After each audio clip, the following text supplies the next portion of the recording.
tey dañu am gan gu mag bu ñuy dalal muy le fils de Moustapha Cissé Lo ñu koy wax Pape Aliou Lo tey moom la ñu dalal fii ci Wanema TV xam naa di la wax ni sëriñ bi dalal la jàmm ci Wanema TV. baax na ñu ngi leen di nuyu mbokki internet yi ñuy seetaan si Wanema TV di ziare le khalife général des Mourides Serigne Mountakha Mbacké di ñaan yàlla yàggal ko suñ kanam di julli si Seydina Mohamed di ñaanal jullit yi yàlla àggale sunu koor si jàmm si barke alquranu karim jërë ngeen jëf. waaw sëriñ bi loo mën nga ñu am benn présentation wax ñi yow yaay kan à part le fait nga nekk doomu Moustapha Cissé Lo. waaw man Pape Alé Lo laa tudd ñu gën maa xam si Papa Lo gannaaw ni nga ko waxee noonu bi ñu nekkee doom si Moustapha Cissé Lo di député assemblée nationale président parlement CEDEAO ñun ndaw lañ luy yëngu si wàllu politique bokk si parti bu ñuy wax alliance pour la république nekk tamit ay ndaw yoo xamante ni ay opérateur économique lañ ñu di yëngu si mbay ak sàmm ak napp suñu domaine agriculture la ak élevage ak pisciculture si loolu la ñuy yëngu waaw. dëgg la sëñ bi mën nañu xam tamit yow ak acteur politique nga sa commencement biir APR naka la demee ak kañ la. waaw APR xam nga day parti boo xamante ni yàggul APR dañ ko sos si sosin wi ñu ko sos ndax ñun ay ndaw lañ waaye bi ñuy sos APR dañ koo fekkee bi ñuy sos APR ñu ngi ko sosee si bi président Macky Sall amee jafe-jafe ak le président Abdoulaye Wade ñu jëlee ko assemblée nationale mu àndoon ak suñu wayjur si combat boobu noonu si lañ sosee APR ñu ànd jàppale suñu wayjur mais en même temps jàppale le président de la république soutenir ko si politique bi mu doon def si jamono jooju ànd ak moom wër Sénégal ba yàlla jox ñu tey pouvoir bi ñu ànd ak moom si wetam di ko jàppale si liggéey bi. kon mën nañ jàpp ni le fait que sa papa doon ànd ak Macky Sall moom moo la gën a poussé nga ànd ak Macky Sall wala demeewu fa noonu daal. fekkoon na sax ñuy militer si PDS ndax ñun bokkoon nañ si PDS ndax bul fàtte ne élection 2000 CG loon nañ parti socialiste élection yi si toppaat di 2007 bi ñu ñëwee PDS CG loon nañ parti démocratique sénégalais. bokkoon nañ PDS mais doowuñu si woon yëngu comme yëngu-yëngu yi ñuy def si APR bokkoon nañ si rek comme militant simple comme ñëpp bu voté jotee ñu dem voté bu si jàpp si liggéey bi jotee ñu jàpp si mais si alliance pour la république lañ engagé wu en tant que militant dem wàcc sur le terrain wut ay base politique dem xeex politiquement si alliance pour la république lañ ko commencé def. waaw parlant de base politique est-ce que moom Pape Lo mën nañu xam moom exactement fan lay militer ak fan la war nekk responsable APR. waaw man jas laay militer su ma waxee jas nag dina xaw a jaaxal ñu bari muy garage Benteñe foofu dama fa doon liggéey amoon fa ay entreprise am fa tool di fa liggéey nekkoon fa depuis 2002 laa fa demoon ba APR fekk ñu fa si lañ fa créé suñu base politique ak suñu xarit yuñ fa amoon ak suñuy dëkkandoo ak suñuy am di jàmm doon fa politique loolu moo ñu booleeg waa jas quoi. jas la ñu waaw lu dina doy waar koo xam ne moom daanaka Touba askan ñu gis dégg ko jas lu war a loolu dafa tekkiwul dara Touba wala dafa amul dara mbooloo Touba moo tax mu daw. Touba wala xam nga politique moom foo ko sentiree wala foo ko yëgee la ndax dëkkuñu woon Touba donte Touba lañ askanale waaye dëkkuñu fa woon ñoo ngi dëkkoon jas. garage Benteñe amoon fa dëkkuwaay am fa kër am fa ay tool dëkk fa li ëppoon si sunu àdduna foofu lañ ko nekkoon kon c'est normal fa nga dëkk booy politique fa nga war a politique moo tax ñu doon politique jas ñun Benteñe lañ dëkkoon. waaw kon ci wàllu politique ba léegi kon jas foofu noonu mbaa élection présidentielle yi mbaa score bi baax na ci Macky Sall bi nga ko comparé yeneen score bi fu na am au temps daal. waaw parce que jàpp nañ ne biñ fay xeex. si moment bu metti la woon Abdoulaye Wade moo fa amoon doole bu baax a baax ñu ñëw fa imposé wu fa investir fa toog fa xeex ba jox fa lañ fa jox le président de la république muy commune ba ma nekkoon muy jas di village ba ma nekkoon di garage Benteñe élection yi fa jaar yépp tam yàlla dogal na ñun ñoo ko remporté si écart yoo xamante ni yu extraordinaire la di si sant yàlla ak sunu xarit dañ fa àndal di liggéey le DG COSEC mon frère Mamadou Ndione Fatou Ndione de la présidence de la République ñoom Abdourahmane Ndione ñoom Fatou Ndione ñoom ñëpp ñu leen si sant si liggéey bi nga xam ne ànd nañ def ko si Alliance pour la République ci commune u Diass. waaw gis nañ tamit ginnaaw si loolu après élection yi tas nañu primature dégg naa kii sa xarit la Boun Abdallah Dionne loolu naka nga ko jàngale fekk ñu tas primature sanction la ci Boun Dionne wala du sanction. non Mohamed Dionne suma papa la man chargé de mission laa si primature woon bi mu nekkee primature chargé de mission laa fa woon dama bëgg ñu xam ne réew mi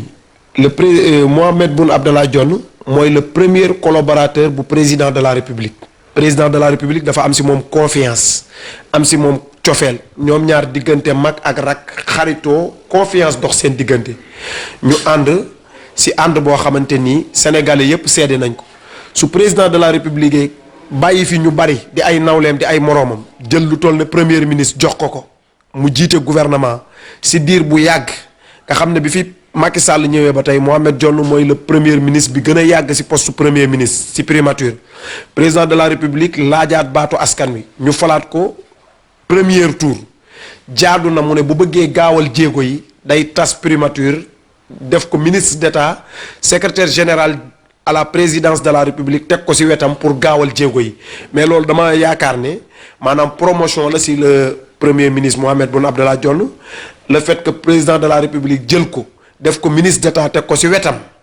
pour ñu gën a gaawal jéego yi gën a gaawal liggéey bi loolu moom jàppewuma ko sanction damaa jàpp ne maanaam récompense la parce que nga nekk sa premier ministre ñu ne loolu amatul dissoudre nañ loolu tas nañ primature indi def na ministre d'État secrétaire général du présidence loolu moom dañ ciy sant ñun ñi nga xam ne ay doomu Mohamed Boun Abdallah Dionne lañ ay baay faalam lañ ci cabinetam lañ nekkoon ñu ngi siy gërëm le président de la république di ko si sant di ko si ñaanal ñoom ñaar seen ànd yàlla saxal ko te confiance bi mu am si moom yaakaaram bañ a tas ba liggéey bi gën a gaaw. yaa ngi wax gaawal jëli gi est-ce que jëli bi loolu du ay slogan rek ay waxu kii la nii rek. non président de la république ku ko xam-xam ne moom du def ay slogan lu concret la xam ku xam le président Macky Sall bi mu ñëwee ba tey jéego yi mu fi teg ak ñi mu fi jiitu nga xam ne Abdoulaye Wade la wuutu mais li président Macky Sall def si réew mi boo boolee Abdou Diouf Senghor Abdoulaye Wade kenn defu ko si réew mi kooku du def pour ay slogan président de la république ku xarañ la ku am xam-xam la ku bëgg Sénégal la patriote la tey bu gisee ne dafa war a def le ministre d'État secrétaire général du présidence de la république pour jéego yi gën a gaaw pour liggéey bi gën a bar ndax dafa am lu mu bëgg a teg lu gën a gaaw damay jàpp ne loolu moo gën pour Sénégal loolu moo gën pour réew mi. waaw gannaaw si loolu tamit su bu ñu nekkee si wàllu remaniement bi ñu wax tamit ci wàllu Amadou Ba nga xam ne moom la ñuy wax mooy patron Dakar moom tamit ñu bëri jàpp nañ ni le fait que ñu génnee ko ministre des finances bu ko affaires étrangères sanction la yow looloo si jàngat yow. man nag jàppewuma ko sanction ndax ku mu neex ak ku mu naqari tey résultat yi nga xam ne président de la république ginnaaw bilan bu extraordinaire bi Macky Sall def résultat yi mu am Dakar. ginnaaw yàlla loxo Amadou Ba bokk na si ku mu neex ak ku mu naqari tey ñu def le ministre de l'économie et des finances président de la république teg la fa mu liggéey fa liggéey bu mag bi mu fa liggéey si économie gu réew mi tey ku xaw Sénégal xam ne bi Amadou Ba nekkee ministre de l'économie et des finances def na ay jéego yu extraordinaire loolu président de la république moo ko waxal boppam ànd ak moom liggéey bi ba mu réussir si lim si réussir tey bu président demee ba gañewaat ñu jox ko beneen mandat bu juróomi at mu jël frère am Amadou Ba nekk da koy jox dénk ko diplomatie wu Sénégal kon dafa am yaakaar si ne la mu ko dénkoon sa finance def na ko liggéey bu mucc ayib mu am lu mu soxla si diplomatie bu Sénégal moo tax mu dénk ko waaye gëw ma ne sanction la ndax ñoom ñaar jàpp naa ne président du day sanctionné kii wala nangam wax na ko nee na maanaam dafa yor équipe de football day xool kenn ku ne fi mu la war a teg tey bu ko neexee mu teg la si attaque bi suba si défense bi ginnaaw suba nga toog si banc bi bu subaa nga dem partant mais jàpp naa ne ku taw nekkoon ministre de l'économie et des finances tey si boo xoolee ordre protocole bu Sénégal tey Amadou Ba dafa avancé si kanam jógee l'économie et des finances ñëw affaires étrangères ak le président de la république kon man jàpp ma ne sanction la dama jàpp ne président de la république moo ko bëgg a poussil si wetam pour ñoom ñaar ñu ànd liggéey bi pour sénégalais yi li ñuy xaar si moom pour mu mën koo kii mais jàpp ma ne sanction la. waaw kon bu ñu desee si wàllu Dakar ba tey ñi ngi gis ne élection locale yaa ngi jublu si te gis nañu Dakar dafa nekk loo xam ni am na ay xëccoo lu mel ni sa papa Moustapha Cissé Lo nga xam ni moom mu ngi koy ñàkkanteeg ak Abdoulaye Diouf Sarr yow loolu loo ko jàngatee noonu. moom dafa wax lu leer sunu kilifa la ñu ngi koy nuyu de passage di ko ñaanal yàlla yàggal ko sunu kanam nee na day dem si élection locale yi ñu jëm si bannière boppam dafay créer mouvement am dem si bannière boppam. dem ak APR. non bannière boppam la wax ne daf siy dem wut liste si boppam mais man je parle de l'APR Alliance pour la République laay wax bu ñu bëggee jot si mairie bu Dakar nañu dooleel Amadou Ba te suivre ko loolu laa gëm. gëw ma ne Alliance pour la République mën nañoo gagner élection locale sans Amadou Ba gëw ma loolu mbooloo nag mooy doole waxuma moom kase mooy gagner bu ñu boolee force yi ñu am ak doole yi. man nañoo gagné maire bu Dakar en dehors de Moustapha Cissé loolu dañ ne day dem si bannière boppam man APR laa bokk. mais dispersion boobu noonu des forces est-ce que loolu nekkul benn faiblesse ci APR. waaw mais xëy na le président de la République ku ko xam-xam ne président de la République Macky Sall Moustapha Cissé Lo frère am la xaritam la ñoom ñaar ñu yàgg a ànd lu jiitu tey gëm naa ne dinañ toog waxtaan trouver consensus ba ñu def benn liste pour mën a jël maire bu Dakar man loolu laa gëm naa ne. président du seetaan njabootam di tasaaroo ñuy xëccoo ba perte am yaakaar naa dina leen woo ñu waxtaan ñu xool profil bi gën si ñun ñu jiital ko jàppale ko pour mu jël mairie bu Dakar. kon baax na léegi bu ñu desee tamit citoyen wàllu député yi nga xam ne muy benn député moo na wax ci wàllu constitution bi ne comme quoi tamit Moustapha Cissé Lo en tant que vice-président parce que lépp constitution bi en cas de vacance du pouvoir moom mën na nekk président loolu noo ko jàngatee Moustapha Cissé Lo président du Sénégal. man nag. débat boobu xaw na ma jaaxal parce que man du ma juriste moo tax du ma si avancer de trop dégg naa rek débat bi noonu si mbedd mi mais ñun daal je suis avec le président Macky Sall ñu ngi koy ñaanal gudd fan ak wér-gu-yaram di ko ñaanal yan bi ko sénégalais yi yan mu oyof ba mu mën koo attan ba àggale liggéey bi ñun daal li ñuy ñaan mooy président de la république àggale mandaam bi waaye di wax ay kii koy remplacer kii mooy en cas de vacances yàlla na ñu yàlla musal si loolu ñu ngi ñaan daal yàlla musal ñu si ay indisponibilité que ay nangam di ko ñaanal wér ak gudd fan moom le président Macky Sall pour yan bi ko sénégalais yi yan lii ko suñ borom teg si kawam mu oyof tooy ba mu àttan ko ba àggale ko si jàmm ñu xool la neen waaye di wax si ay ko placé ak yooyu vraiment loolu moom ñi ngi ñaanal Macky Sall mu àggale jàmm. léegi moom sa papa amul yéen a remplacé Macky Sall fii ak 2024. non musuma dégg mu wax ko te d'ailleurs moom wax na ko mu leer moom du candidat bëggul réew mi wutul Sénégal mairie bu Dakar laa dégg mu ne du koy wut mais nee na du candidat pour Sénégal du candidat pour wut réew mi. waaw am nga capacité de remplacer sa papa. waaw xam nga ñun ñi ngi si wetam di jàng ay ndaw lañ ndax moo ñu jur yar ñu jàngal ñu jàpp nañ ne jàng du doy ñi ngi si wetam di jàng mais ay ndaw lañ si réew mi lañ dëkk ay jeunes lañ bëgg nañ def politique am luñ jàng si moom muy suñu wayjur am lum ñu jàngal am lum ñu wan kon c'est normal tànk yi mu jaaroon ñu jaar si comme nee na nekkatul candidat si législature bii ñu ñëw man candidat laa si bëgg a doon te si APR laa bëgg a jaare pour nekk député. kon yow sañ nga bàyyi sa fi liste papa ñëw ànd ak liste APR bu nekk àndul APR. moom législature yi nekkatu si candidat maire yi ñu jëm si la nekk candidat man li may ñaan mooy mu waxtaan ak frère am le président Macky Sall pour ñu def benn liste consensus am ñun waa Alliance pour la République ñu bokk benn liste pour ñu mën a jëli maire bu Dakar man d'ailleurs maa ngi siy waxtaan ak moom ne ko papa wuroo def liste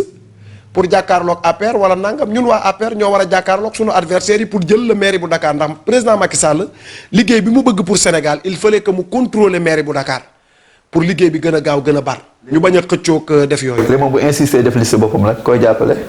bon loolu comme ñëwagul duñ si mën a wax xëy na buñ si àggee bu boobaa dinañ xam lan la ñuy décider mais ñun moom je suis de l'APR ñun APR lañ bokk. dëgg la il paraît que aussi yow collaborateur le nouveau ministre des infrastructures mooy Oumar Youm naka nga jàngatee début bu mu nekkee à la tête de ce département liggéeyam noo ko jàngatee. waaw kooku bu may wax si moom dama siy sawar parce que c'est mon frère plus que mon ami El Hadji Oumar Youm malgré tout mooy suñu responsable APR département bu Mbour man may militer Diass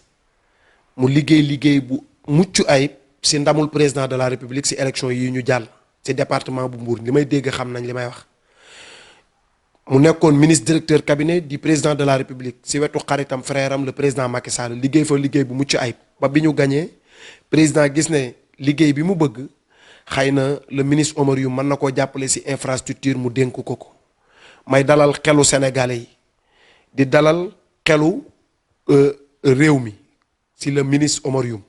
liggéey bii ko président de la République dénk dina si def jéego yu am solo ndax ku efficace la xam naa ko côtoyé naa ko liggéey naa ak moom maanaam nit ku baral ay jéegoom la efficacité la xam ndax dafa bëgg résultat moom bu sañoon fu mu dem dafay def lu concret ñëw na si infrastructure début bi mi ngi xool li nga xam ne mooy digley président de la république pour mu teg si loxoom teg si tànkam pour avancer l'affaire bi ñu may ko tuuti rek temps incha allah on va faire des résultats yoo xamante ni incha allah dina demale kanam réew mi. tamit responsable du jeunesse nga APR naka nga jàngatee politique jeunesse bu président Macky Sall. waaw loolu moom dama si sawar a wax parce que jeune lañ APR lañ bokk président Macky Sall jeunes yi Sénégal ñi ngi koy sant di ko gërëm si initiative yi nga xam ne jël na ko pour réew mi teg ay organes yu bari pour ndawi réew mi pour askanam jariñu si président de la république ku ko gis xam ne teg na fi ay structures yu bari pour jeunes yi am ay financement am ay projets am ay formation bu si mujj mooy DER mu jël fanweeri milliards teg ko fa pour ñu former si jeunes yi wutal leen ci ay projets. mosuma am benn financement ci état nii DER nii ANPEJ benn financement. mosuma am benn financement si état bu Sénégal man ba ma daree liggéey ba tey ginnaaw suma wayjur le président Moustapha Cissé Lo mi ngi may déglu ñun mooy suñu bailleur lu ñu am si financement si moom lañ ko jëlee wala ñu dem si banques yi leb ñu lebal ñu liggéey amuñu benn organe état wala benn financement état bu ñu mas a bénéficier wu kon bu président de la république tegee dara pour ay jeunes yu am formation ñëw am koo xamante ni am nga ay terre ba pare am nga loo def ba pare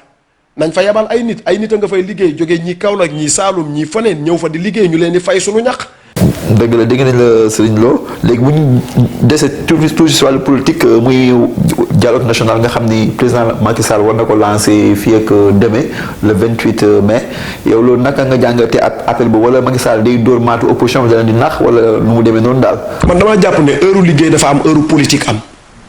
bi ñuy xëccoo mooy heure politique waxante nañ defante nañ sénégalais yi arbitré tànn nañ le président Macky Sall comme président de la république jox ko lenge yi fii ak juróomi at damaa jàpp ne bu dee ab patriote nga te nga bëgg réew mi muy Ousmane Sonko muy Idrissa Seck muy Madické Niang muy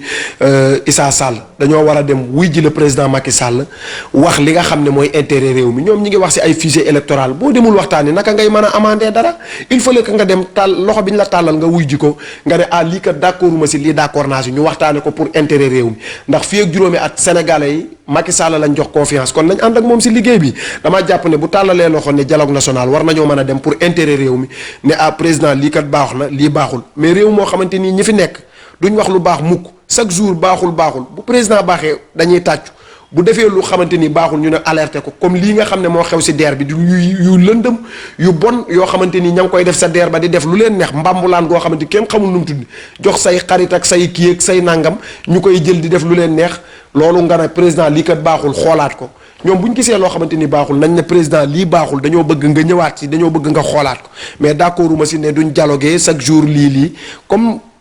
temps wu liggéey am na ak temps wu politique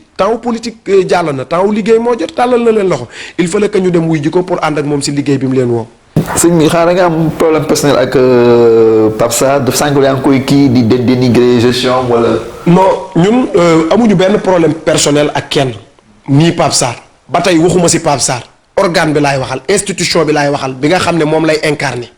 nga xam ne réew mi moo ko jox du yëfi ndayu kenn du yëfi bàyyu kenn yëfi réew mi la.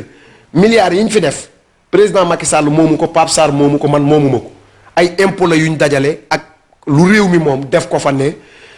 délégation entrepreneuriat rapide teg ko pour ndaw yi y a milliers de sénégalais yu may woo yoo xamante ni dañ naan ma mais booy ñun kat suñu projet yi ngi nii na ko gars yi xool pour DER bi nu ñuy def ba jote si mais boo amul ballon wala nangam président tegu ko fi pour loolu da koo teg pour askan wi da koo teg pour réew mi da koo teg pour nit ñi tegu ko fi pour ay xarit tegu ko fi pour ay mbokk tegu ko fi pour ay àndandoo da ko fee teg pour réew mi ku am projet nga ñëw ñu xool ko bu fiable ñu jox la nga liggéey pour Sénégal mais man awma problème ak kenn organe bi sax laay wax d'ailleurs institution bi DER laay wax je parle de DER man waxuma si tur Pape Sarr DER laay wax DER ni ñu koy gérer baaxul il a mal géré dañ siy def lu leen neex bëgg koo def yëfi kennoog sama xarit ak nangam te loolu warul demee noonu yëfi réew mi la Sénégal ko bokk na ko président xoolaat te audité ko ndax foo jël fanweeri milliards def ko fa pour ndawi réew mi te problème yi président am si réew mi li si ëpp ndaw ñi la ndaw ñi ñoo liggéeyul ndaw ñi ñoo xëyul d'ailleurs agression yi ngay gis ak insécurité bi am yëpp bu ndaw ñi amoon xëy dem si tool yi dem si mbay mi dem si sàmm gi dem si napp gi dem si pisciculture bi kon xëy na yii xew yëpp du xew ñun dañuy alerter président de la république xam ne teg na dara lu baax pour réew mi mais bu ko tegee na ko topp seet ko en tout cas DER la fa am kenn xamul nu mu toll nañ def bu leen neexee ngeen def micro territoire benn sénégalais booy gis lambda boo xamante ni mi ngi créer emploi bu bénéficier wu si DER bi bu amul dañuy nax président rek di wax ay chiffres yoo xamante ni dara amu si. mais est-ce que en tant que tel mos nga déposer ce dossier bi DER ñu rejeté ko ou pas wala est-ce que déposé nga. regarde yi taas ni fekk ils n'ont pas fait de démarche. man dafa am benn kuréel goo xamante ni dama ko jiite ay jeunes entrepreneurs ñoo si nekk ñoo xamante ni dañuy sàmm ñii dañuy bay ñii dañuy napp ñii dañuy def pisciculture maay président bi ay ndaw lañ ñoo xamante ni ñii ay capitalu 3 millions lañ yor ñii 5 millions ñii 10 millions ñii 20 millions ñii 30 millions ñi si ëppale ay 50 millions lañ amee ñi ngi investir ay banque teg leen ay intérêt ñu créer emploi ñi yor na ñett ñi ñeent ñi juróom loolu bu amee si am réew ndaw ñooñu dañ leen a war a woo former leen jox leen ndax am nañ projet yu fiable ñu financer ko ñu dem liggéey pour réew mi dama yaakaar ne DER bi ñu koy teg loolu moo tax finance dem naa fa déposer projet mais bon amul benn suivi dañ lay woo seeni xarit la ñuy jox ak ñi ñu bëgg ñu jox leen ak ay jigéen ñoo xamante ni mooy loolu. dëgg la kon léegi bu ñu desaateem toujours wàllu politique yaa ngi doon sànq wax ak ñoom Idrissa Seck ak Sonko ñoom naka nga jàngatee ñoom seen posture depuis kii bi élection présidentielle yi. en tout cas Sonko moom li ma koy wax comme jeune la te élection yi passé li muy wane mooy Sénégal bëgg nañ beneen façon politique ndax mi ngi doog a dugg ci politique ñu jox ko loo xamante ni mosuñu koo jox benn politicien damay bañ rek moom mu bañ a topp pas yooyu ak mag ñooñu noonu. pour intérêt boppam intérêt réew mi tey du xëccoo xeex Macky Sall lañ jox Sonko bu dee patriote la te gëm Sénégal war naa nangul le président Macky Sall dem taal loxo bi mu ko tàllal ñoom ñaar ñu toog waxtaan pour xool intérêt Sénégal bu amee moom lu mu siy amandé mu ne ah fichier bii kat baaxul lii baaxul élection yi lii langa mais jàll na nañ xool intérêt réew mi mais mënoo taxaw rek saa boo ibbee sa gémmiñ di wax musiba ngay wax scandale ngay wax sàcc ngay wax nangam ngay wax loolu soxalul sénégalais yi ndax bu doon soxal na sénégalais yi ñoom li ñu wax lépp sénégalais yi déglu leen mais malgré li ñu wax lépp sénégalais yi confiance bi ñu amoon ci Macky Sall dañ ko renouveler waat joxaat ko le premier tour di leen lancer appel pour ñu dem wuy ji le président Macky Sall pour ñu toog ci dialogue bi ñu waxtaane réew mi waxtaane njariñu réew mi ndax jeunes yi dañoo soxla réew mi dem quoi pas ay téesante wax nii dañoo soxla réew mi dem réew mi avancé loolu lañ soxla fi mu ne. waaw am na tam ñaar si wàllu dialogue bi le fait que ñi tëj Karim Wade ak Khalifa Sall loolu tamit day nekk benn problème si yenn discussion si dialogue bi naka nga jàngee dañoo. waaw xam nga nag bu la nit woowee pour dialoguer mënoo taxaw di imposer que ne dialogue bi nii lay amee wala nii lañ koy defee boo nee bu Karim Wade génnul dialogue doo am day mel ne Macky Sall moo téye Karim Wade te Karim Wade justice ko téye Macky Sall gracier ko fam toog moo fa bàyyi boppam Khalifa Sall yoon na ko doon topp téye ko ñu koy ñaanal. jafe-jafe yi mu nekk yàlla jëlee ko si ndax kenn ñaanalul kenn kaso mais damaa jàpp ne waroon nañoo mën a dem si dialogue bi yóbbaale ko daal ne ah président de la république comme yow la yàlla jagleel ngay jéggale nga jéggal Khalifa Sall pour ñu mën a toog dialogue bi gën a yaatu mais doo toog rek ne bu ñu bàyyiwul kii dialogue du am wala nangam loolu du dama yaakaar ne du luy defar te bokkul si bëgg a defar sa réew. naka nga jàngatee papa yu opposant yëpp muy Ablaye Wade nga xam ne depuis moom posture moom ju am ni depuis campagne ba léegi daal Ablaye Wade. ah maam Ablaye Wade nag moom xam nga moom kilifa la suñu maamaatu maam la ndax dafa defal Sénégal loo xamante ni la fa rëy li si metti rek te daw si yaram mooy Karim Wade warul seetaan baayam am 90 ans mu bàyyi ko si terrain politique ba tey am sama papa 65 ans la am dama ne ko papa demal toog ma gérer affaire yi jël lenge yi si moom kon man du ma nangu koo xam baayam am na 90 ans nga koy bàyyi ñu koy malmené ak di ko jaabante sama papa man tey dama ne ko demal toog loo mënoon mën naa ko. waaw léegi nag Karim Wade moom mooy xool mënta bàyyi baayam boobu ba tey mu nekk si xeex na la mu war a xeex opposition ba xeex ko si pouvoir moom moo war a ñëw gérer defante gars yi loolu laa koy wax mon frère Karim nga wàcc ñëw xeex te wax sa papa mu dem retraite loolu rek lañ koy laaj mais amaa jëmi làqatu sa ginnaaw baay nga xam ne war ma jiñ ko jox mënuñoo def leneen lu dul loolu rafetul daal xam naa. léegi tamit naka nga jàngatee bu ñu jëm ci wàllu fait divers dégg nañ say jàppante ak Birima TFM bu nañ xam nga dellu ci yaa Birima lan ma la jotale woon daal. Birima loolu question politique la comme ni ma la ko waxee rek ndax man suma papa mooy sama fierté suma idole la suma patrimoine la du ma nangu si réew mi kenn di ko def morso fubeere wala di ko fowe ndax dafa defal dara Sénégal dafa liggéey bi liggéey jotee. ñafe bi jafe jotee defal dara Sénégal mosoo koo dégg si sàcc mosoo koo dégg si leb mosoo koo dégg si pédophilie mosoo koo dégg si jabaru jàmbur mosoo koo dégg si naan sàngara ñun bàyyi jooju duñ ko am muy fierté réew mi ñuy nangu ay xale di ko yeb wala kenn di ko wax lenn ndax dafa bokk si patrimoine du Sénégal liggéey na ba mu waree liggéey amal boppam ba mu waree amal boppam sàccu fi lébu fi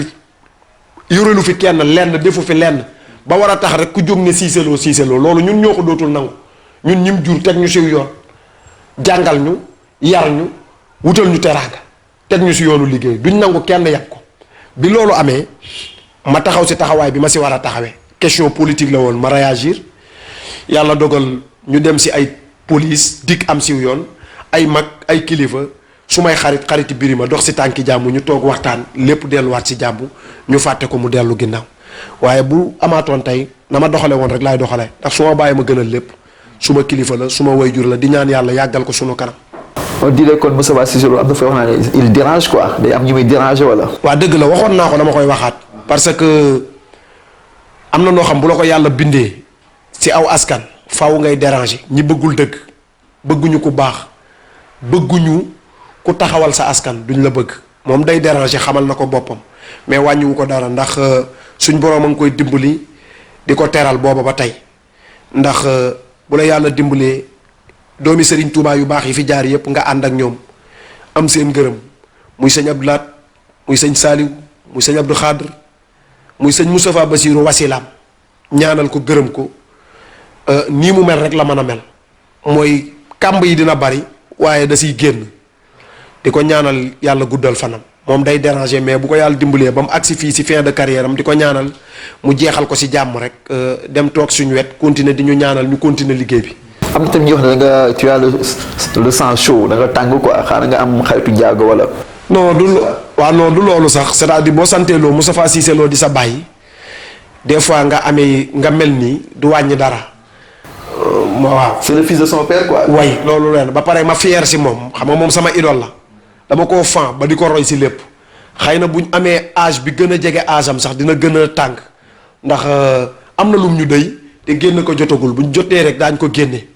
ndax dañoo bëgg a taxaw fi mu taxawoon te bëgg koo mat xëy na dina jafe waaye bëgg nañoo taxaw fi mu taxawoon te pour nga taxaw fa il faut nga amee comme dayoom ak taxawaayam di ko ñaanal yàlla guddal fanam. léegi ci wàllu société nga xam ne actualité muy wàllu temps yi luy xew ci dëkk muy rey ñaaw yeeg viol yeeg crime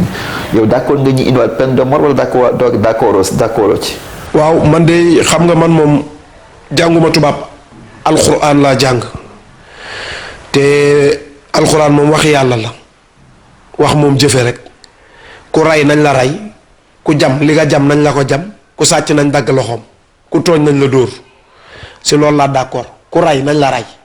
ku jam nañ la jam ku tooñ nañ la dóor ku sàcc nañ dagg sa loxo bu ko defee jàmm. mais droit de l'homme nee nañ loolu c'est anti. kii droit de l'homme waxi nit la man waxi yàlla laa lay wax droit de l'homme moom waxi nit la ak nit a ko wax waxi yàlla man laa la wax ku rey nañ ko rey ku sàcc nañ dagg loxoom ku tooñ nañ ko dóor ku jam nañ la jam droit de l'homme waxi nit la ndax yii am jam rey assassiné nit rendi nit yu ñaaw yooyu. bu nit rayoon ñu jàpp ko ray ko ni mu rayee bu nit sàccoon ñu dagg loxoom yii day wàññeeku man loolu laa wax li alxuraan wax nañ ko jëfe ku ray nañ la ray waxi droit de l'homme waxi nit la